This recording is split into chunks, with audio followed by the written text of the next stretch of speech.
ગઈ તારીખ 16/2/2026 એક ફરિયાદ નોંધાયેલી છે, જેમાં એક ભોગ બનનાર મહિલા અત્યારે યુએસએ રહે છે અને તેની સાથે અત્રેના લાલગેટ પોલીસ સ્ટેશન વિસ્તારમાં રહેતા એજાજ સલીમભાઈ પટેલ ઉંમર વર્ષ 32 નાઓએ તેની સાથે ઘોડદોડ રોડ ઉપર G3 ફેશનમાં ઓનલાઈન ઈ-કોમર્સ વિભાગમાં કામ કરતો હોય અને ઓનલાઈન શોપિંગ દરમિયાન તે એના કોઈપણ રીતના સંપર્ક નંબરો મેળવી અને તેની સાથે મિત્રતા કેળવેલી.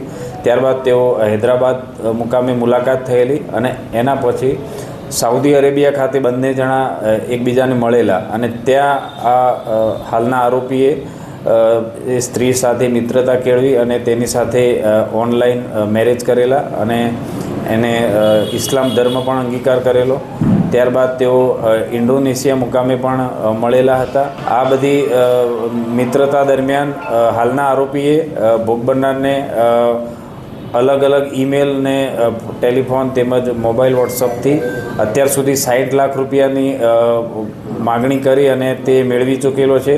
આ સિવાય ભોગ બનનારનો હૈદરાબાદ મુકામે જે ફ્લેટ આવેલો છે એ પણ તેણે ચાવી લઈ લીધેલી છે અને ભોગ બનનારના ભાઈ પાસેથી આશરે 18 તોલા સોનાના ઘરેણાં પણ અત્યાર સુધી લઈ લીધેલા છે.